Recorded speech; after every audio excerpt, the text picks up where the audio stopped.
Bonjour à tous, bon dimanche, bienvenue dans ce nouveau numéro du Grand Jury d'RFM.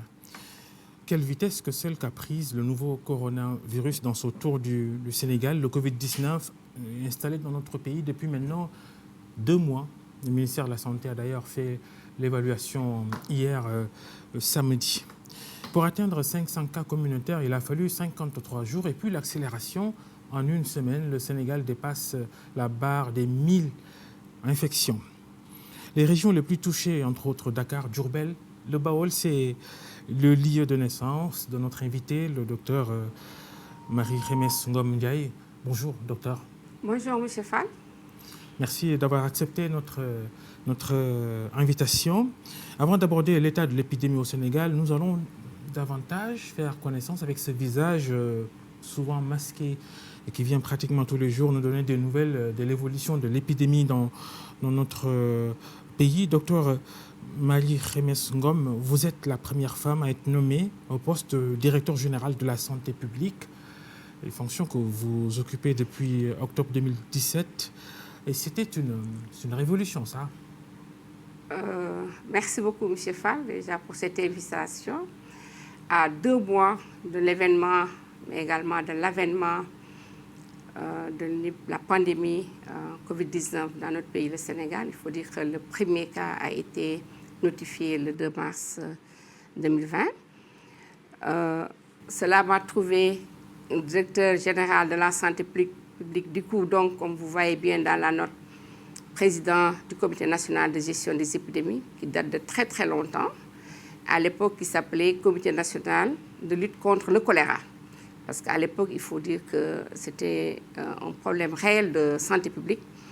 Mais heureusement qu'on a pu maîtriser aujourd'hui. Je dis bien maîtriser, parce que la plupart du temps, les facteurs déterminants sont également toujours au niveau de l'environnement. Première femme, directeur général de la santé publique, je ne pense pas que ce soit une révolution. Je pense que c'est juste une trajectoire normale. Après avoir fait le niveau opérationnel, 9 ans de district, comprenez par là l'unité opérationnelle où, en tout cas, où il y a la mise en œuvre totale de toutes les activités de la politique de santé du pays. Vous avez parfois plusieurs centres de santé avec des postes de santé satellites où vous avez toutes les activités, autant de prévention, de promotion de la santé, mais également où vous avez les soins curatifs. Parce que l'hôpital, c'est la grande différence. Mais vraiment, c'est là-bas où vous êtes entouré de ce qu'on appelait avant les comités de santé, aujourd'hui comité de développement sanitaire. Là-bas, vous êtes toujours en relation directe avec l'exécutif départemental, parce que le régional, c'est avec le médecin-chef de région, qui est la région médicale, c'est une unité intermédiaire qui lie les districts aujourd'hui au niveau stratégique. Le ministre de la Santé, son cabinet et tous ses démembrements comprenaient là les directions. Le genre, ce n'est pas l'affaire du ministère de la Santé? Non, je ne pense pas, parce qu'en réalité, c'est vrai, on n'a pas encore des femmes partout. C'est vrai que parfois on nous dit qu'il faut les réclamer, mais je pense qu'il faut se battre, il faut être à la hauteur, et maintenant peut-être le genre viendra après. Donc je ne pense pas que ce soit une révolution. Après le district, c'est la région médicale, le niveau intermédiaire pendant 10 ans. Ensuite, chef de bureau au niveau central, chef de division, directeur de la lutte contre la maladie, et ensuite directeur général de la santé. Je ne pense pas que quelque part là-bas, on ait pu parler de genre, parce que sinon on allait également dire première femme médecin-chef de région. Je pense que juste tout c'est des coïncidences, je le pense. Oui, première femme médecin-chef de région de Dakar aussi. C'est votre parcours de combattante, syndicaliste depuis la fac, étudiante à l'université Cheikh Anta Diop de Dakar. Vous avez mené avec d'autres camarades les foules à la cité Claudel, devenue depuis cité Aline Sitoé Diatta. C'est le campus des filles de l'UCAD. Et vous avez dirigé également le SAMES, le syndicat autonome des maîtres de sang du Sénégal, entre 2006 et 2011. Comment fait-on la transition entre ces deux mondes différents, ces deux postures différentes, syndicalistes ensuite, décideurs maintenant? Je pense que c'est juste une transition naturelle. Le syndicalisme, c'est en tout cas l'art de protéger les intérêts matériels et moraux des travailleurs. Avant qu'on ne soit travailleur, peut-être qu'on a été élève, on a été étudiant, on a été très jeune. Je pense que très jeune, à 10 ans, j'étais dans les camaraderies de la Croix-Rouge, j'étais envoyante dans le mouvement Cœur Vaillant envoyante. Quand je suis arrivée au collège également, il y avait ce qu'on appelait le gouvernement scolaire. Et je pense qu'une fois, j'ai été ministre de la Santé dans le gouvernement scolaire au collège P12 de Kaolack. Et vraiment, ça me rappelle beaucoup de souvenirs. Et là, déjà, on s'entraînait de façon involontaire, peut-être à diriger. Je dis diriger entre guillemets parce que pour ne pas être trop directif. Parce qu'aujourd'hui, ce qui compte, c'est d'être dans une direction, mais de pouvoir manager. En réalité, c'est ce qu'il faut. Et cette technique managériale, c'est vrai, on l'apprend après, mais on vit avec dans ces mouvements de groupe. C'est pourquoi je conseille, je suggère en tout cas à tous les jeunes d'être dans ces mouvements de groupe. Je n'ai pas oublié le mouvement Nawetan, parce que là, on était dans les quartiers à Diourbel, il y avait mon équipe qui s'appelait Djadji. Là, c'est Djadji. Si les gens se souviennent bien, on a eu un grand syndicaliste, Ibanya Djadji, et le Djadji, c'était son grand frère, qui vraiment s'était donné corps et âme à la naissance de cette équipe. Et j'en profite vraiment pour saluer tout le mouvement Nawetan de Diourbel, mais également tout le mouvement Nawetan du Sénégal. Là-bas également, on apprend beaucoup, et parce qu'au-delà du sport, il y avait en tout cas beaucoup d'activités sous forme de forum. Je me rappelle en tout cas la première discussion qu'on a eue, j'étais très jeune, et c'était sur le khessal. C'est là où j'ai compris d'où venait le khessal, pourquoi par exemple cette dépigmentation artificielle. Et je me rappelais bien, c'était vraiment ce qu'on appelait des grands qui venaient de l'université. Et ça nous poussait déjà dans les études, et je me disais chaque fois, quand est-ce que je vais avoir le baccalauréat? Et mon papa me disait, en tout cas, il faut bosser, il faut bien apprendre les leçons. Je pense que c'est ça qui est extrêmement important. Et également, le syndicalisme, c'est un état d'esprit. Voilà, je pense que c'est une succession des faits. Et arrivé également à l'université après le baccalauréat, j'aime bien dire qu'on a passé 2 bacs. La première partie du bac, c'était un filtre. C'était pas facile du tout de passer. Je pense que beaucoup s'en rappellent.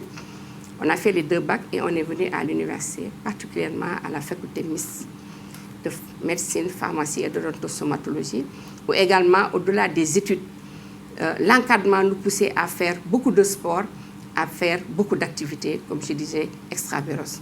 C'est important. Les critiques des syndicalistes de la santé sur la gestion de la crise du coronavirus par les autorités que vous êtes, vous les avez accueillies comment? Les auriez-vous formulées, ces critiques, si vous étiez encore patronne du syndicat de médecins SAMES? Peut-être oui, peut-être non. Ce qui est important, c'est de là où je me trouve aujourd'hui, pour prendre tout ce que vous appelez critique, parce que moi je les prends comme des opportunités. En tout cas, dans cette lutte contre le Covid-19, je ne pense pas qu'on ait pu recevoir beaucoup de critiques. En tout cas, en ce qui nous concerne. Au Comité national de gestion des épidémies, toutes les critiques doivent et sont aujourd'hui considérées comme des opportunités. Parce que ça nous permet quoi? Ça nous permet de revoir toute la stratégie qu'on est en train de dérouler, mais pour dire au départ que ce sont des stratégies qui sont dynamiques. Ce ne sont pas des stratégies fixes. Donc, ce sont des stratégies qui dépendent de la maladie, de l'ampleur de la maladie, de la gravité aussi de la maladie, mais également de ce dont nous possédons aujourd'hui pour aller à l'encontre de cette maladie. C'est pourquoi vous voyez aujourd'hui dans le monde entier, personne n'aurait pu comprendre aujourd'hui que les États-Unis, cette grande puissance, pour ne pas la citer, être confrontés aujourd'hui à ce problème du Covid-19. Cela veut dire quoi? Cela veut dire que nous devons changer de paradigme dans la façon de voir les choses. On peut avoir parfois beaucoup de moyens et ne pas être dans des attitudes à pouvoir utiliser ces moyens de façon efficace, mais également efficiente. Donc ça, vraiment, je tenais à le dire, pour dire aujourd'hui que rien n'est critique, tout est opportunité. Peut-être que certains me diront que quand vous étiez syndicaliste, mais il faut dire que le syndicaliste, il y a une tête, il y a ensuite il y a le secrétaire général, il y a le bureau exécutif national, il y a le SEN, il y a toute une base qui est derrière. Je pense que c'est beaucoup de réflexion, d'autant plus que ces mêmes syndicalistes, c'est eux-mêmes aujourd'hui qui sont en train de faire la mise en œuvre des activités de lutte contre le Covid-19. Donc nous devons les écouter et également tout faire pour pouvoir intégrer, en tout cas, tout ce qu'ils sont en train de dire aujourd'hui.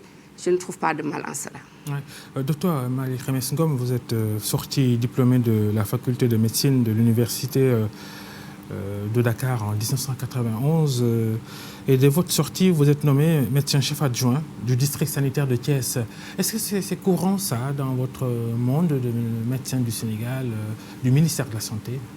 Je pense qu'à l'époque, c'était courant parce que nous tous, on était 25 recrutés. Il faut dire que 16 étaient partis à l'époque. Il faut dire que c'était un recrutement un peu exceptionnel. Parce que les 2 ou 3 dernières années, il n'y a pas eu de recrutement. Avec toute cette période d'ajustement structurel, il n'y a pas eu de recrutement. Ensuite, il y a eu une ouverture. Ce qui fait que moi, ma promotion, il faut dire qu'en tout cas, ceux qui ont soutenu en même temps que moi n'ont pas eu le temps de chemin. Donc en fait, c'était un recrutement pour ceux qui étaient venus avant nous. Ce qui fait qu'aujourd'hui, je suis prête à peu près dans ce qu'on appelle la même classe d'âge que des aînés, que je remercie vivement parce que vraiment, qui m'ont aidé à évoluer dans la santé publique. Parce que moi, quand j'ai terminé ma thèse, je voulais être gynécologue. Donc je commençais même à préparer ce qu'on appelle l'examen de probatoire. À l'époque, il fallait faire un certain nombre de tests avant d'aller, en tout cas dans une spécialité comme la gynéco. Je ne me souviens pas s'il y en avait pour toutes les autres spécialités, mais pour la gynéco. Donc j'ai juste soutenu au mois de juillet. En octobre, on a commencé à faire un avis dans toutes les radios à l'époque. Et puisque la plupart de nous, en tout cas moi, je n'avais pas 30 ans à l'époque, mon papa m'a dit, je pense que vous devez aller être fonctionnaire d'abord. Ensuite, si vous voulez faire de la spécialisation, vous revenez. Quand je suis allée à Thiès, naturellement, je suis restée, j'ai été bien accueillie. C'est l'occasion, je ne veux pas citer de noms, en tout cas de tout l'encadrement que j'ai eu. Parce qu'il faut de l'encadrement pour aimer quelque chose. J'ai été encadrée. Et là, je peux dire aujourd'hui, j'ai été avec un médecin-chef qui s'appelait Ndeye Koné Touré, Sen, qui m'a beaucoup encadrée. Déjà, quand je suis arrivée, elle m'a nommé médecin-chef du centre de santé. Donc, il n'y avait pas trop cette grande différence entre l'hôpital où j'avais exercé, disons, pendant les stages et le district sanitaire. C'est après, à la suite, au bout de 4 ans, 5 ans, que j'étais médecin-chef quand il a quitté. Mais il faut dire qu'il y avait eu également l'encadrement d'un médecin-chef de région qui s'appelait Dr Matar Camara. J'avoue qu'à Thiès, à l'époque, il n'y avait même pas de logement. Et c'est ce médecin-chef de région qui est sorti de logement et qu'il me l'a donné. Donc c'est pourquoi ce sont en tout cas des souvenirs que j'aime donner. Mais tout cela, également, il ne faut pas oublier, c'est parce qu'il y a un exécutif régional, un exécutif départemental. Le district, vous devez être en relation étroite, je dis bien, avec les préfets, les sous-préfets, le niveau régional, le gouverneur. Parce que vous travaillez dans la plupart du temps en multisectorialité. Donc la multisectorialité dont on parle aujourd'hui au Sénégal ne date pas de ce Covid-là, ne date pas d'hier. C'est une vieille stratégie. Hein. C'est une ancienne stratégie. Parce que quand on est dans ce qu'on appelle le comité de développement, le comité départemental de développement CDD autour du préfet, il y a tous les autres secteurs. Quand nous, on se battait pour mettre à terre le choléra, c'est parce que au niveau des services qui assuraient la distribution de l'eau, ces services étaient avec nous. Les services de commerce étaient avec nous. Les forces de défense et de sécurité étaient avec nous. Parce que de temps en temps, si on voit par exemple des personnes qui vendent sans pouvoir protéger l'alimentation, ce n'est pas Dr Khemesse, médecin de district, qui va venir vous dire, je peux juste sensibiliser. Mais quand il va falloir passer à l'acte, c'est la police, c'est la gendarmerie, c'est la douane et c'est d'autres personnes en tout cas. Dans cette réponse contre le coronavirus, on a donné mandat au gouverneur de gérer chacun sa région comme il l'entend pour caricaturer, c'est-à-dire d'adapter la stratégie aux réalités locales. Est-ce que la gestion parcellaire de la riposte elle est satisfaisante, vous qui centralisez toutes les informations à Dakar? Non, ce n'est même pas une gestion caricaturale. Je vous ai dit déjà dans le CDD, Comité départemental de développement, dans le CRD, où il y avait le médecin-chef de région qui représentait, parce que la région, c'est l'ensemble des districts. Aujourd'hui, par exemple, à Dakar, quand j'étais là-bas, c'était 8 districts. Aujourd'hui, on est allé à 12 districts. Et vous avez un médecin-chef de région qui le gère. Non, ce n'est pas caricatural. Parce que dans le Comité national de gestion des épidémies, il y a aussitôt le Comité régional de gestion des épidémies. Il y a ensuite le Comité départemental de gestion des épidémies, jusqu'au comité local. Et nous, le 20 janvier, je dis bien, parce que certains pensent que le CNG n'a commencé que quand on a eu un cas. Non. Le Comité national de gestion des épidémies, je vous dis, moi, j'ai été formé, je le dis chaque fois, et j'aime le dire, un mois de juin 1995, parce qu'à l'époque, nous étions fatigués avec le choléra. Et au fur et à mesure, on a eu d'autres pathologies, on a eu en tout cas d'autres événements, aujourd'hui on les appelle des événements dans la santé publique, ce qui a fait pousser de choléra à maintenant épidémie, c'est-à-dire aujourd'hui toute urgence même de santé publique de portée internationale. Et c'est fort de tout cela. Moi, chaque matin, quand je me lève, M. Fall, vous savez qu'est-ce que je fais? La première chose, c'est de voir qu'est-ce qui se passe dans le monde. Pas seulement en tant que personne physique, mais nous avons des directions, nous avons des services qui s'en occupent. Il y a ceux qui s'occupent de paludisme, il y a ceux qui s'occupent de la tuberculose, des maladies transmissibles, non transmissibles, de tout. Et nous avons, nous, des bras techniques. Et c'est nous qui suivons tout cela en rapport avec l'Organisation mondiale de la santé pour rendre compte maintenant au ministre de la Santé et de l'Action sociale. Et c'est de là où se prennent les décisions, sûrement avec le secrétaire général du gouvernement, mais également avec la plus haute autorité, vraiment le président de la République, son Excellence. Donc, c'est une stratégie, en tout cas moi, que j'ai trouvée dans le système. Peut-être nous sommes en train de renforcer, dans le cadre de la stratégie, une seule santé, One Health. Parce qu'aujourd'hui, je vous l'ai dit, moi je ne bouge jamais sans mon ami de l'élevage. Vous avez vu, il y a de cela peut-être 2 semaines. Santé humaine, santé animale. Santé tout. Aujourd'hui, une seule santé. Que ce soit des zoonoses, c'est-à-dire des maladies qui peuvent passer de l'animal à l'homme, ou vice-versa, même au-delà de cela, nous sommes obligés de communiquer. Avec l'agriculture, avec le commerce, avec tout le monde, c'est tous les secteurs, avec les juristes, avec tout le monde. Vous allez aujourd'hui au niveau des frontières qu'on appelle des portes d'entrée. J'étais récemment au niveau de la frontière avec la Gambie. Mais vous avez la police, vous avez la gendarmerie, vous avez les eaux et forêts. Aujourd'hui, ce cas importé de la Guinée a traversé le parc. Donc aujourd'hui, il y a un renforcement de tout ce qui se passe au niveau des parcs forestiers. Mais n'oubliez pas que dans ces parcs-là, il y a des prolongements. Dans le parc aujourd'hui de Nyokolokoba, il y a un prolongement jusque vers la Guinée. Et ce n'est pas facile du tout de surveiller. On fait quoi? On fait tout pour limiter les dégâts. Ouais, on fait tout pour limiter les dégâts. C'est pourquoi nous demandons l'engagement communautaire. Si vous prenez aujourd'hui, dans un village entre le Sénégal et la Gambie, c'est un seul cimetière. Entre le Sénégal et la Gambie, c'est un seul cimetière. Ça veut dire que c'est la même famille. Peut-être c'est des frères qui étaient là un moment, qui étaient partis. Peut-être là, les historiens et les socio-anthropologues également, qui sont vraiment dans la riposte, qui nous aident. Parce que quelqu'un aujourd'hui qui décède en Gambie, on dit qu'on doit l'enterrer à Kër-Aïb. Mais on va l'encadrer, on ne va pas refuser, même s'il y a une fermeture des frontières. Nous allons les encadrer. Parce qu'il y aura du post-Covid après. Qu'est-ce qu'on va faire aujourd'hui si nous ne sommes pas bien avec nos frères gambiens, si nous ne sommes pas bien avec nos frères mauritaniens? Il y a eu un cas, après le Dakar, qui a dû faire tout le circuit. Peut-être même qu'ils ne connaissaient pas. Ils n'avaient pas compris aujourd'hui la maladie. C'est pourquoi aujourd'hui, nous avons renforcé ce qu'on appelle le RSI, le règlement sanitaire international, qui est un instrument juridique extrêmement important. Et tous les pays, en tout cas, qui adhèrent à l'OMS, sont tenus aujourd'hui de l'appliquer. Et ce qui fait aujourd'hui, je parle comme je veux avec mon vis-à-vis au niveau du Mali, je parle comme je veux avec mon vis-à-vis au niveau de la Mauritanie, de la Guinée, etc. Et en plus de cela, l'OMS en a fait même un groupe WhatsApp. Aujourd'hui, si vous ouvrez, je peux savoir tout de suite ce qui se passe au Bénin. Et ça nous permet. Voilà, donc il y a vraiment des liens pour vous dire que dans ce pays-là, je pense que beaucoup de choses ont existé. Ce qu'il faut juste, c'est de sortir les archives, de les renforcer et d'essayer d'aller de l'avant. Je le pense. Le docteur Marie-Khemesse Ngom Ndiaye, directrice générale de la santé publique au ministère de la Santé du Sénégal, par ailleurs présidente du Comité national de gestion des épidémies, notre invité devant le grand jury des RFM. Alors expliquez-nous pourquoi le coronavirus s'est davantage propagé ces derniers jours dans notre pays. Monsieur Fall, c'était attendu. Vous savez que nous, on s'était dit déjà qu'on ne pouvait pas sortir du mois de mars sans un cas. Parce qu'avant, c'était la Chine. Mais ensuite, c'était 2 grandes, en tout cas, zones où nous avons beaucoup de compatriotes. La France, l'Italie. C'était la France et c'était l'Italie. Déjà, en ces périodes, on avait renforcé. Mais il faut dire que ce n'était pas un moment, en tout cas, pour fermer la frontière aérienne, qui au départ était considérée comme la principale. Ce n'était pas la seule porte d'entrée, c'était, il faut dire, la principale porte d'entrée du coronavirus. Nous avons mis des dispositifs. À l'époque, tout le monde se disait, oui, le dispositif, il n'est pas bon, c'est juste des caméras thermiques. Mais c'était un filtre, en fait.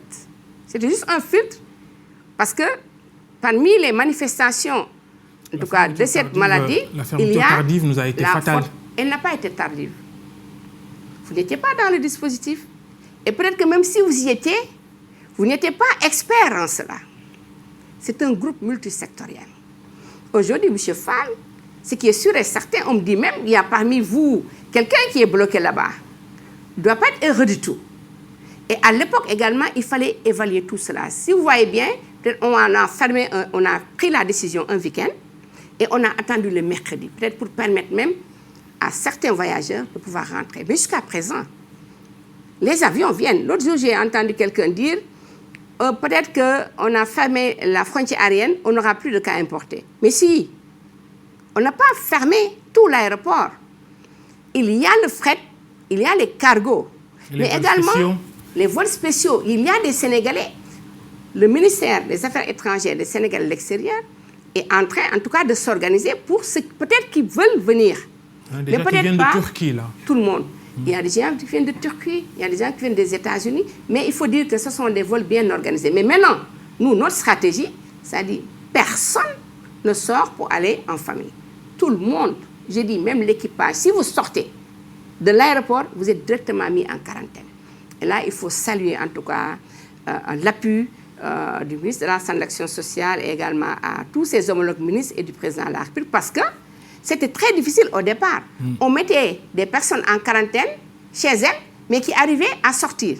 C'est l'être humain en fait qui est comme ça. C'est difficile d'être en confinement. Mais, et ce n'était pas possible avec les forces de défense et de sécurité, pour mettre tout le monde, pour mettre dans chaque maison, au devant de chaque portail, un policier. Donc maintenant, c'est plus facile en tout cas pour le moment, pour réduire le risque de contamination, nous les mettons tous dans des hôtels et dans des résidences. Et ça, c'est une de nos stratégies, pour ne pas parler de toutes les stratégies. C'est minimiser le risque à l'aéroport, mais le risque au niveau des frontières. Pour la mer, ça a été vite réglé. Parce qu'aujourd'hui, les autorités portières avaient sorti une note, vraiment, c'est extraordinaire, pour dire que tout navire qui arrivait devait en tout cas déjà stationner, je ne sais pas si c'est le bon terme ou pas, en tout cas s'arrimer là-bas au niveau du port de Dakar. Et ensuite, il y a beaucoup vraiment d'activités, de contrôle à faire avant d'arriver même, ou bien parfois même qui ne partaient pas dans les autres ports secondaires. Mais pour frontières terrestres, il y a beaucoup de frontières. Je pense que quand vous allez aujourd'hui au ministère de l'Intérieur, si on vous donne les frontières et les non-officielles. Les officiels sont gardés, mais pour les non-officiels, je pense que ce qu'il faut et ce qu'on a fait, c'est une forte sensibilisation, mais également l'engagement communautaire.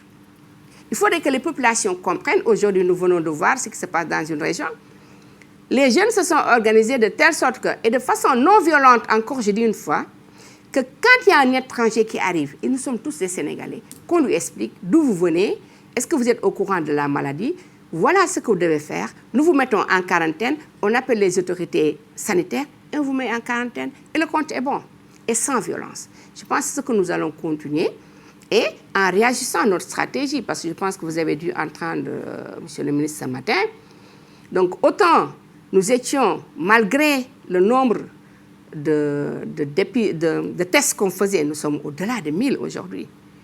Vous savez, M. Fall, ça, c'est un exploit. En tout cas, dans un pays qui s'appelle le Sénégal, nous sommes au-delà de 1000 tests. Le laboratoire Pasteur avait déjà dit qu'il avait parce que le une capacité de 1000. Pasteur est dans le dispositif. Il peut même aller plus. Le laboratoire que vous avez engagé, l'IRSF, peut aller même plus. D'autres laboratoires qui attendent d'avoir des tests peuvent rentrer dans le dispositif. Mais il y a des stratégies qu'on a mises en place. Je disais, faisons attention avec les tests. Est-ce que vous irez jusqu'à saisir d'autres laboratoires, au-delà des 2 qui sont officiellement chargés de faire les examens virologiques? Vous savez, on a une direction qui s'appelle Direction des laboratoires et qui est dans le dispositif et qui est parce que nous sommes dans des commissions, qui est dans le dispositif et qui est en train de faire ce travail également.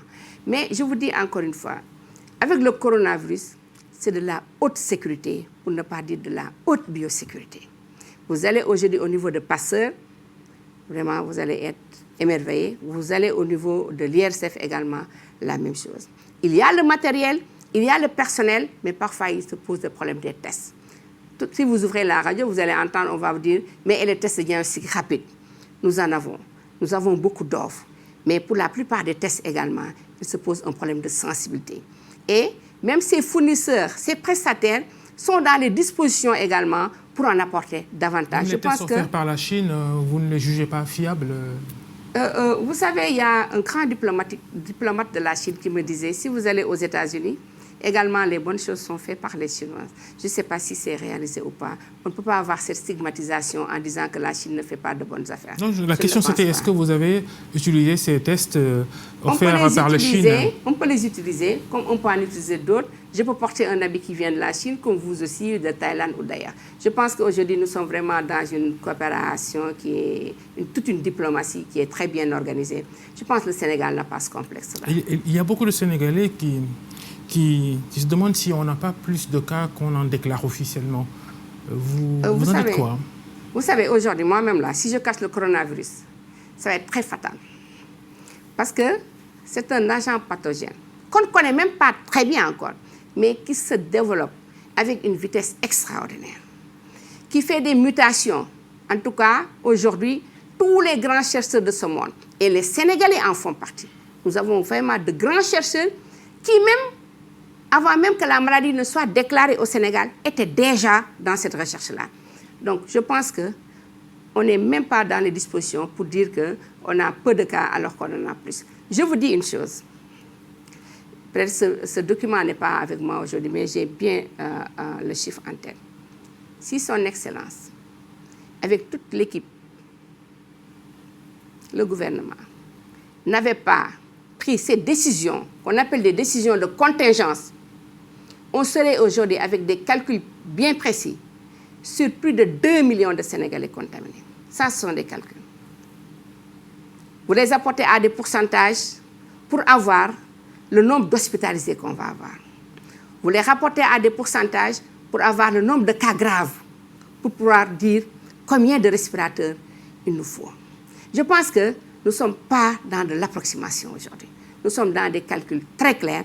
Vous voyez bien que nos amis, même mathématiciens, aiment vraiment parler de la santé. Alors, ils sont en train de faire d'excellentes modélisations. Dites-nous si le Sénégal a atteint maintenant son pic de contamination ou pas? Je ne peux pas le dire tout de suite et maintenant. Parce que nous venons de mettre en place un logiciel qui est arrimé au DHIS2, qui est vraiment un instrument de gestion des données. À l'heure où je vous parle, il y a des formations qui se font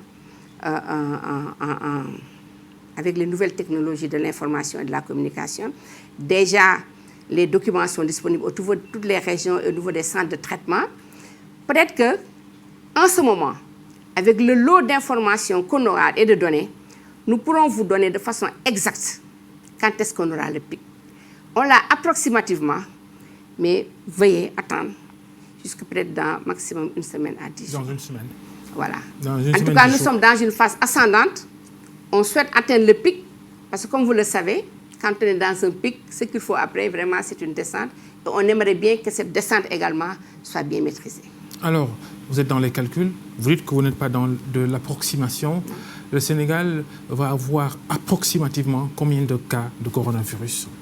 Je dis, s'il n'y avait pas ces mesures de contingence, on allait être sur 2 millions. Mais Dieu merci, comme je vous l'ai dit, il y a non seulement la multisectorialité, mais vous avez la grande décision. Donc c'est cet engagement au niveau de la haute autorité de l'État qui fait qu'aujourd'hui, tout ce que le Comité national de gestion des épidémies avait proposé, je dis c'était des propositions, des recommandations, ça a été accepté. Donc c'est pourquoi on a dû fermer les frontières, aussi bien maritimes, aériennes que terrestres. C'est pour cela qu'aujourd'hui, il y a eu l'état d'urgence, c'est pourquoi il y a eu le couvre-feu. Et tout cela, en réalité, c'est pour juste réduire au maximum la contamination. Je vous dis encore une fois, c'est un agent pathogène qu'on ne connaît pas. On connaît le coronavirus. Parce que tous les lundis, aujourd'hui, dans nos différents sites sentinelles, nous faisons ce qu'on appelle la surveillance sentinelle de certaines pathologies. Nous les cherchons. Il y a des fièvres hémorragiques. Nous cherchons également le coronavirus et d'autres choses. Et il nous est arrivé de trouver des coronavirus, mais encore une fois, non endémiques. C'est-à-dire qui ne développent des coronavirus endémiques, non épidémiques. C'est-à-dire qui ne développent pas des épidémies. Vous pouvez avoir aujourd'hui une grippe. Au bout de 5 jours, c'est parti. Ce qui est sûr et certain, ici dans votre entourage, vous avez dû avoir quelques cas de grippe, ce qu'on appelle la grippe saisonnière. Mais votre confrère, le docteur Pape Moussa Thior, ancien coordinateur du programme anti-paludisme du Sénégal, il a vigoureusement contesté votre stratégie contre le Covid-19. Il estime que la démarche elle est exagérée, puisque toutes ces restrictions décidées n'étaient pas nécessaires à son avis. Il ajoute qu'il fallait plutôt laisser le virus circuler chez tout le monde pour construire un système d'immunité chez les Sénégalais. Que répondez-vous? Merci pour cette question. Cette stratégie, nous l'utilisons de temps en temps dans des pathologies comme la rougeole, quand il y a l'immunité de groupe, parce qu'il y a déjà un vaccin. Nous ne voulons pas trop débattre sur ces stratégies. C'est une stratégie parmi tant d'autres. Et vous, en tant que journaliste, vous avez dû voir que certains pays l'ont utilisée, mais très vite, qu'ils sont encore allés en retrait dans les maisons. La pratique, elle existe dans les politiques de santé publique. Elle existe dans le système de santé publique. Mais pour ce cas de coronavirus, pour lequel également certaines caractéristiques ne sont pas encore connues, restent encore inconnues, qui est en train de faire des ravages sur le plan mondial, c'est pourquoi on l'appelle pandémie, qui n'a pas encore de vaccin. Et il est extrêmement difficile aujourd'hui de faire des vaccins.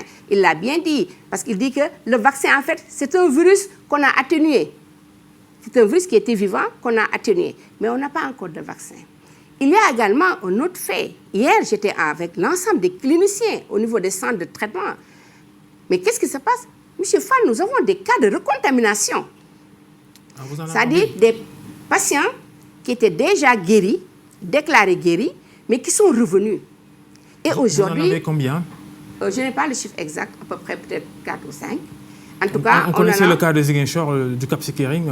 Il y avait un cas là-bas, oui. Mais encore une fois, je dis que... Il y en a eu d'autres, 3 ou 4. Il y en a eu d'autres, mais ce qui est important aujourd'hui, c'est de voir, est-ce que c'est le même virus qui les avait contaminés? Est-ce que c'est beaucoup de questions? Et aujourd'hui, vous avez quand même dans nos facultés de médecine, dans les laboratoires, des chercheurs, avec toute l'expertise qu'il faut, avec en tout cas tout le matériel qu'il faut, et qui sont en train de rechercher. Dans ces cas de situation pareille, plus l'expérience des autres, je vous dis encore une fois, des pays l'ont essayé, c'est une stratégie, mais très vite, qui sont revenus, en tout cas, à leur part de charge. Donc nous, aujourd'hui, je dis que cela ne fait pas encore partie de notre stratégie. Le pays a sa stratégie qui a été étudiée et validée. Maintenant, avec des réajustements. C'est pourquoi nous disons que vous pouvez entendre toute forme de stratégie. Aujourd'hui, en tout cas, je pense que c'est le Japon qui voulait ouvrir des écoles et qui vont revenir. Des remarques du docteur Thior. Je vous dis, comme tout à l'heure avec les syndicalistes, toutes les remarques sont dans ma tête en tant que coordonnateur, mais également dans le staff du Comité national de gestion des épidémies. Tout est là-bas. Peut-être juste si j'avais tout sorti aujourd'hui, vous allez voir, déclaration du docteur Thior, déclaration de telle association, déclaration de M. Fall. Peut-être que parfois même en tant que journaliste, vous rentrez dans le net, vous sortez des choses, vous m'envoyez. Alors je vais vous demander sur la stratégie, est-ce que vraiment aujourd'hui les résultats, les effets positifs du couvre-feu nocturne, par exemple, est-ce que c'est perceptible? On se demande de ce couvre-feu nocturne-là, de 18h, de 20h à 6h du matin, est-ce qu'il a vraiment empêché la contamination de s'élargir? Vous voyez, je vous ai dit que nous sommes devant un inconnu. Ça, vraiment, il faut oser le dire. Nous sommes devant un inconnu. Nous prenons, en tout cas, toutes les stratégies qui sont encore une fois à notre portée. Ça ne sert à rien de prendre des stratégies qui ne sont pas à notre portée. Aujourd'hui, nous avons tous décidé au départ d'aller vers un confinement. Aujourd'hui, il y a de grands responsables qui disaient mordicus, il fallait un confinement. Mais aujourd'hui, après avoir étudié sur le plan international et national, voilà aujourd'hui des personnes qui nous disent non, non, non, confinement partiel dans un quartier, stigmatisation, confinement dans une grande ville, etc. Donc je vous dis, c'est beaucoup, en tout cas, d'expérience et d'avis qui nous arrivent. Maintenant, ce sont des événements qu'on appelle en tout cas des mesures de contingence que nous allons évaluer. Aujourd'hui, vous m'avez rappelé tout à l'heure que peut-être le 4 mai, c'est peut-être lundi. Lundi, demain, 4 mai. Lundi inclus. Et nous avons la réunion tous les lundis de midi à 14h. Nous avions en ordre du jour cette évaluation. Nous avions en ordre du jour également la reprise des enseignements. Il y a aujourd'hui, en tout cas sur le plan de l'agriculture, certaines préparations avant l'hivernage. Vous savez, il y a beaucoup de campagnes qui doivent se faire. Et tous ces sectoriels aujourd'hui nous ont en tout cas déposé au niveau, du comité. On attend l'issue de votre réunion de ce lundi en tant que présidente du comité national de gestion. Ce sont des réunions vraiment d'une grande importance parce que nous-mêmes nous apprenons beaucoup. Parce que demain, 4 mai, c'est la fin de l'état d'urgence qui est en cours. On attend de voir ce que le chef de l'État va décider. Il se base sur les recommandations que vous lui faites. Quelles sont les recommandations que vous allez lui faire la levée partielle ou totale de cet état d'urgence? Permettez-nous quand même de profiter du week-end, non? Parce que je pense que tous les grands acteurs autour de ce comité, aujourd'hui, sont en tout cas dans une grande réflexion. Vous pouvez nous en dire un peu? C'est juste des recommandations qu'on va donner, parce que vous savez également, un pays ne peut pas se tenir sur un comité. Donc la grande autorité également a d'autres avis qui vont venir de part et d'autre. Ça également, vraiment, il faut avoir la modestie de le dire ici. Alors, c'est vous, de façon, qui donnez les recommandations sanitaires. Oui, sanitaire. Au chef sanitaire, ça ne veut pas dire tout à fait hôpital, médical, non. Sanitaire, c'est S avec majuscule, c'est tout ce qui est lié à la santé. Donc humaine, animale, environnementale. Et c'est vous qui avez assuré au chef de l'État que les enseignements peuvent reprendre le 2 juin pour les élèves qui sont en classe d'examen? Vous savez aujourd'hui que même parmi mes documents ici, vous allez avoir en tout cas une grande réflexion avec plusieurs scénarios. Nous, ce qu'on donne au niveau du comité national, où il y a le point focal éducation, point focal enseignement supérieur, ce sont des avis techniques. Par exemple, aujourd'hui, c'est sûr et certain qu'on demandera à tous les apprenants d'avoir le masque. Également, je rappelle qu'ici, vous m'avez quand même rassuré pour dire que tout a été décontaminé, que vous voulez voir mon masque est là. Voilà, je tenais à le dire. C'est moi qui vous ai demandé de l'enlever. Voilà. Mais également, je me suis assurée qu'il y a eu toute cette décontamination. Tout à fait. C'est important parce que là également, c'est un lieu public. Et je pense que vous ne le faites pas parce que je suis médecin, vous le faites pour tous les gens qui vont venir ici. Merci. Là également, la presse, nous vous remercions vivement. C'est important. C'est pas risqué le 2 juin, la reprise des enseignements dans les écoles? Donc, on a lancé le 2 juin, mais ce que je veux vous dire, c'est que nous allons donner des recommandations en termes aujourd'hui de port de masque, de distanciation sociale. Mais il faut dire que... Le fait d'y aller déjà, le fait que les enfants aillent retourner à l'école comme ça. Mais je vous dis, qui vous dit que l'épidémie-là ne fera pas 1 an? Quand vous rentrez dans la littérature, dans les archives, dans les siècles passés, on a eu des épidémies qui ont fait 1 an et demi. Ce qu'il faut aujourd'hui, c'est d'aller au-delà de la gestion de la maladie, c'est d'aller de gérer l'épidémie, c'est de pouvoir vivre avec l'épidémie. Parce qu'également, il ne faudrait pas qu'on pousse jusqu'à avoir des impacts négatifs. Ça vous rejoignez un peu la thèse du docteur Thior? Non, je ne dis pas au départ que ce que le docteur Thior a dit, c'est faux. Là également, il faudrait qu'on s'entende. C'est une stratégie, peut-être que l'Angleterre même a utilisé, mais je vous dis aujourd'hui, l'Angleterre est très vite repartie sur ses pas. La chance aujourd'hui du Sénégal et beaucoup de pays africains, l'épidémie n'a pas commencé chez nous. L'épidémie a commencé ailleurs. On va apprendre des expériences et surtout des échecs de stratégie des autres pays. Donc, cette thèse-là, elle peut être valable, mais pas chez nous pour le moment. Je pense que c'est comme ça qu'on peut l'appeler, vraiment pour ne pas y revenir. C'est bon? Ouais. La réouverture des écoles, alors, à partir du 2 juin. Port de masque. Et la réouverture des lieux de culte, les mosquées et les églises? Ça va être la même chose. Tout va être discuté. Encore une fois, je dis discuter. Il faut avoir approximativement une date pour ça? Je ne vous donnerai pas de date. parce que cela ne dépendra pas, non pas seulement de moi en tant que coordonnateur, même pas du ministère de la Santé, mais d'un grand groupe. Mais également, une fois, avec l'avis des uns et des autres. Vous avez l'association des chefs religieux. Et c'est important. C'est pourquoi, dès le début, dans la préparation, avant même que le Sénégal n'ait eu à notifier un cas de Covid-19, M. le ministre de la Santé et son staff sont allés au niveau des différents religieux, aussi bien d'obédience musulmane que d'obédience chrétienne. M. le ministre est allé avec son staff au niveau des notabilités coutumières. C'est important. M. le ministre nous a demandé, en tant que service technique, de réunir les tradipraticiens, encore je dis, le groupe des tradipraticiens avec lesquels nous travaillons. Parce qu'il faut dire que nous allons ensemble, quand vous allez aujourd'hui au niveau du ministère de la Santé, vous trouvez 2 divisions qui ne s'occupent que de la médecine traditionnelle et particulièrement de la phytothérapie. Aujourd'hui, M. le ministre est allé en tout cas auprès de beaucoup de porteurs de voix. Parce que nous avons, sur le plan socio-anthropologique, quand même des choses qui diffèrent des autres pays. Donc, nous connaissons cela en santé publique. C'est pourquoi nous n'allons pas comme ça droit au but. Nous allons avec un grand mouvement d'ensemble parce qu'il ne faut rien oublier. Vous, là, les chargés de la presse, la communication, nous vous avons eu, nous avons travaillé avec vous, les régions ont travaillé avec vous. C'est extrêmement important parce qu'aujourd'hui, peut-être que c'est l'émission qui s'y prête, mais vous connaissez beaucoup de choses sur le coronavirus. Ça, je le sais. Alors, je parlais des lieux de culte. Pour les manifestations culturelles, sportives, il faut encore attendre. J'ai même oublié, nous étions au Grand Théâtre avec le ministre. Aujourd'hui, vous avez vu, en tout cas le soir, nos artistes. Et c'est important, parce que nous tous, nous ne pouvons pas être figés comme ça, coronavirus, coronavirus. Non, vous avez vu nos artistes.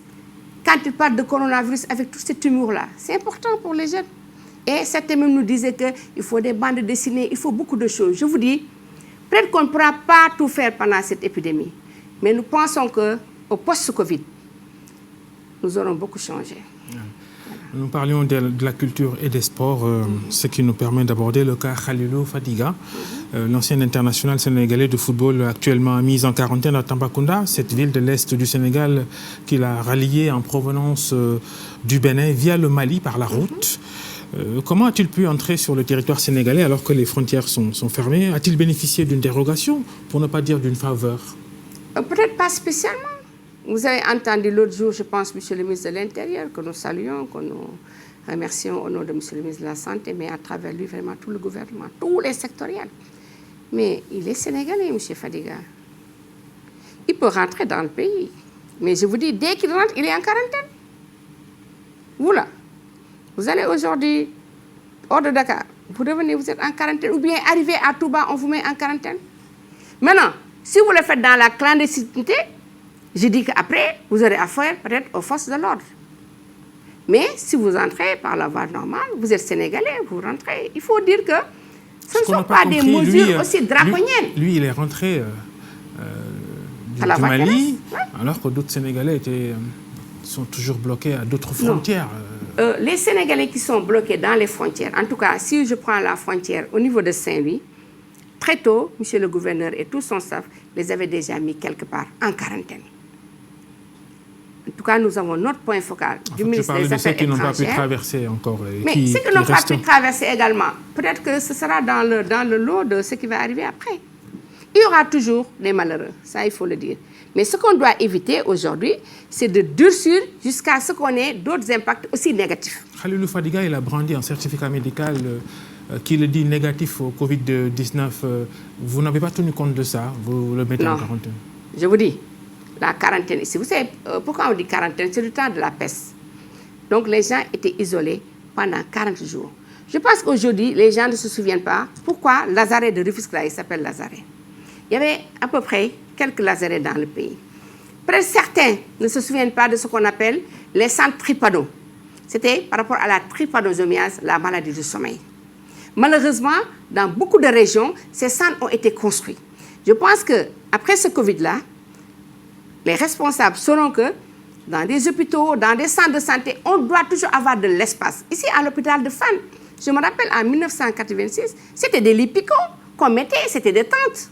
Donc, parce que l'humanité peut être surprise à tout moment. Et il faut être dans les dispositions. Aujourd'hui, si on n'avait pas ces différents centres de traitement, mais quand même, on allait mettre des tentes. L'essentiel, c'est de pouvoir aller rapidement et traiter le patient. C'est pourquoi je vous dis, nous allons au-delà de la maladie. Vous en parlez, que devient l'hôpital militaire de campagne qu'on disait installé à l'héliport de Touba? Voilà, cet hôpital de campagne, je l'ai visité récemment. En fait, ce n'est pas un centre de traitement du Covid-19. C'est parce que les premiers cas de Covid-19 ont été notifiés au niveau de ce qu'on appelle le centre de santé de Darou Marnane, qui avait l'offre de santé où on gérait le paludisme, la tuberculose, la santé de la mère et de l'enfant. Bref, je vous ai dit tout à l'heure, il est dans un district sanitaire, c'est un centre de santé. Maintenant, pour aller vite, nous l'avons confiné et nous l'avons mis en centre de traitement. Mais du coup, nous réduisons l'offre. Parce qu'aujourd'hui, nous devons gérer cette maladie, mais également, nous devons, en tout cas, faire de telle sorte qu'il y ait la continuité des soins. Et en ce moment, que vous voyez, il y a les militaires, vous savez, il y a vraiment ce principe armée-nation. Je vous dis chaque fois, quand vous allez dans le centre de traitement des militaires, vous voyez dans le registre, en tout cas, beaucoup plus de civils que les militaires. C'est pour vous dire que ce ne sont pas vraiment des acteurs qui sont isolés. Ils sont parmi nous, ce sont des acteurs qui sont dans le système de santé, mais peut-être qu'il y a un traitement peut-être ailleurs au niveau de l'armée sénégalaise. Donc, nous étions obligés, pour renforcer l'offre, de mettre là-bas l'hôpital de campagne. C'est pourquoi on a dit, ce n'est pas un hôpital qui va servir pour le traitement de Covid, mais qui va plus ou moins se substituer à ce qui se faisait au niveau de Darou Marnane. Parce que tout cela également, je dis, le ministre de la Santé gère un ensemble. Au-delà du Covid aujourd'hui, tous les lundis, j'ai la situation sur la fièvre jaune, qui est au niveau de l'Afrique. J'ai la situation du poliovirus circulant, qui donne la poliomyélite, qui est au niveau de l'Afrique. J'ai la situation du Crimée-Congo, de la fièvre de la vallée du Rift, qu'on avait dans la zone nord. Je suis dans le Covid pour des moments, mais également nous suivons de près ce qui se passe ailleurs. C'est pourquoi aujourd'hui, il y a des notes qui sont sorties, et c'est l'occasion vraiment de remercier, je dis au nom du ministre de la Santé, tous les acteurs de la santé, parce qu'aujourd'hui, qui sont en train de développer, en tout cas, beaucoup de stratégies. Il y a d'autres patients qui souffrent de troubles pathologiques, qui se plaignent quand même de ne plus avoir accès à leurs soignants. C'est mieux d'attraper le Covid quand même. Mais, quand même, nous ne sommes pas des oubliés. Aujourd'hui, chaque fois que c'est nécessaire, vous savez, l'hôpital, le centre de santé est bien structuré. Nous avons ce qu'on appelle la commission médicale d'établissement, la commission technique d'établissement autour du directeur. Vous avez toutes les spécialités. Aujourd'hui, ils sont en train de s'organiser. Maintenant, autant retarder, sauf les urgences, autant retarder, par exemple, une opération, une intervention réglée de 2 à 3 jours que de mettre tout le monde aujourd'hui et qui nous attrape encore le Covid. Le traitement appliqué sur les malades sénégalais du Covid-19, toujours l'hydroxychloroquine, entre autres molécules, toujours? Pour certains. Parce que l'hydroxychloroquine a des indications. Le paracétamol que vous prenez a des indications. Ce sont des médicaments. Donc aujourd'hui, les cliniciens qui les utilisent parce que, par exemple, c'est M. Babacar Fall, il est dans la tranche d'âge telle, peut-être que ce n'est pas une femme, parce que si c'est une femme, il va falloir chercher s'il n'y a pas sa grossesse, si elle n'est pas allaitante. Mais c'est ça la médecine, en fait. C'est ça la médecine. C'est dynamique. Elle est dynamique, je vous dis chaque fois, elle est dynamique. Le professeur Moussa Seydi a fait le point d'ailleurs sur le traitement. Quand on l'entend, quand on regarde le tableau qu'il a dressé, c'est très satisfaisant. Un professeur Seydi, chef du service des maladies infectieuses et tropicales de l'hôpital CHU de Fann de Dakar, qu'on dit en conflit, en crise avec le ministère de la Santé. Je ne pense pas du tout. Je pense qu'aujourd'hui, je peux dire pour ici sa liberté de temps. Je dis ici que même, je pense que si toutes les personnes qui le disent le mettent mal à l'aise. Le professeur Seydi était dans la préparation. Ses assistants étaient dans la préparation. Parce que le Comité national de gestion des épidémies, ce n'était pas seulement pour le Covid. Tous les lundis de midi à 14h, nous nous rassemblons pour parler de beaucoup de choses sur le plan santé. Aussi bien santé animale, santé humaine, santé environnementale, tout ce que vous voulez. Même aujourd'hui, si vous dites que vous voulez y rentrer, on va vous mettre dedans. Donc, le professeur Seydi était depuis le début dans cela. Il n'y a pas de crise entre le professeur Seydi et le ministère de la Santé? Il ne faut même pas chercher de crise. Je pense que lui-même, il ne va pas l'accepter. En tant qu'acteur de la santé, il ne va pas l'accepter parce que je pense aujourd'hui, son objectif général, c'est vraiment de lutter. Aujourd'hui, on a un seul ennemi, c'est le Covid. Même si aujourd'hui, M. Babacar Fall, je déclare dès le départ que peut-être que quand on était jeune enfant, vous m'avez insulté, etc. Depuis lors, je ne vous parle pas. Aujourd'hui, vous avez votre stratégie. On peut l'adopter. Je vais faire de vous un ami. Donc, il n'y a pas de cas, professeur Seydi. Il y a près de 17 centres de traitement et d'isolement. Quand vous allez aujourd'hui à la zone nord, il y a le professeur Méridia qui est là-bas. Ici, à Dakar et dans beaucoup d'autres, vous avez le professeur Seydi avec son staff. Vous avez à Ziguinchor, je pense que c'était le professeur Manga qui est là-bas. Vous allez à Thiès, c'est le professeur Sylvie. Je pense que ce sont des infectiologues. Parce qu'au départ, la pathologie COVID-19 était considérée dans son ensemble comme une pathologie infectieuse. Dans ce qu'on a eu de la Chine à aujourd'hui, nous nous rendons compte que ça peut même aller au-delà de la pathologie infectieuse. Quand aujourd'hui il y a des cas graves, on nous a dit que quelque part, ça atteint même les méninges. Nous, on ne savait pas ça au départ. Quelque part, nous avons les cardiologues qui ont leur mot à dire. Je vous dis aujourd'hui. Les embolies pulmonaires. Tout le monde est dedans. Le professeur Nafi Touré aujourd'hui. Si bien que même, autour des différents centres de traitement, vous avez ce qu'on appelle des comités techniques, vraiment beaucoup plus élargis. On va reparler du traitement avec... l'ensemble, je vous dis, il nous reste une minute, docteur. Vous avez l'ensemble des spécialistes, mais également de tous les... Vous n'oubliez pas les hygiénistes. Il n'y a pas plus important que les hygiénistes. Le service national d'hygiène est dans le comité de gestion des épidémies. Non, vous n'oubliez pas la Croix-Rouge. Aujourd'hui, quand il y a des morts, qu'est-ce qu'on en fait? Mais tout le monde, je dis, le balayeur, tout le monde est aujourd'hui dans le groupe. C'est la Croix-Rouge qui vous assiste dans les inhumations de morts de Covid-19. N'oubliez pas que la Croix-Rouge, c'est du ministère de la Santé. Il nous reste 30 secondes pour reparler du traitement. Avez-vous reçu la commande passée par le président Macky Sall pour le Covid Organix, le fameux remède malgache? Pourquoi vous dites fameux remède? Il n'est pas un fameux remède malgache. L'artémisia, vous en trouvez au Sénégal. Les Sénégalais connaissent bien l'artémisia. Tout à fait. Entre aujourd'hui, la forêt de Karmassa, je parle du Covid Organix. Et tout. Vous l'appelez Covid Organix, ça, c'est un nom peut-être commercial. Ce qui est important quand on parle de médicaments, ce qui est important quand on parle de compléments alimentaires. Le président malgache nous a présenté une potion. Mais ce qui est important, c'est le principe actif qui est à l'intérieur. C'est l'artémisia, que nous connaissons tous. L'artémisia annua, qui est aujourd'hui, annua parce que ça fait une année et il faut encore replanter. C'est vraiment dans nos forêts ici, et entre Kermassar, Tivaouane et jusqu'à Tivaouane. Je pense que vous en avez amené de l'artémisia. Donc c'était pour dire juste que c'est un produit qu'on connaît. Et c'est un produit même qui a été utilisé pendant un temps dans le traitement du paludisme. Mais d'un coup, on a vu qu'il y a des résistances. Et l'OMS a demandé, parce que l'OMS, c'est des recommandations en fait. L'OMS n'impose rien du tout. L'OMS vous donne des recommandations, mais des recommandations qui sont très fiables parce que c'est après plusieurs expériences. Et je dis, c'est fort de tout cela. Quand on a vu qu'il y a des résistances, quand on l'utilise en monothérapie, entendez, quand c'est la seule molécule, il y a des résistances. Mais les ACT qu'on utilise actuellement, c'est de l'artémisine, mais avec beaucoup de molécules, d'autres molécules à l'intérieur. Maintenant, le président de la République a donné sa réponse diplomatique. Et aussitôt, nous nous sommes dit, connaissant l'artémisia, parce qu'il faut dire qu'également, c'est une plante beaucoup utilisée dans la volaille. C'est une plante qui est beaucoup utilisée également pour les moutons. Là, je laisserai vraiment les agriculteurs, de même que, je dis bien agriculteurs, et de même que les éleveurs, l'élevage, c'est deux secteurs qui sont toujours ensemble, donc vraiment puissent y tenir compte. Donc aujourd'hui, nous les avons en complément alimentaire dans ce pays-là qui est vendu pour la grippe. Mais pas en médicament, en complément alimentaire.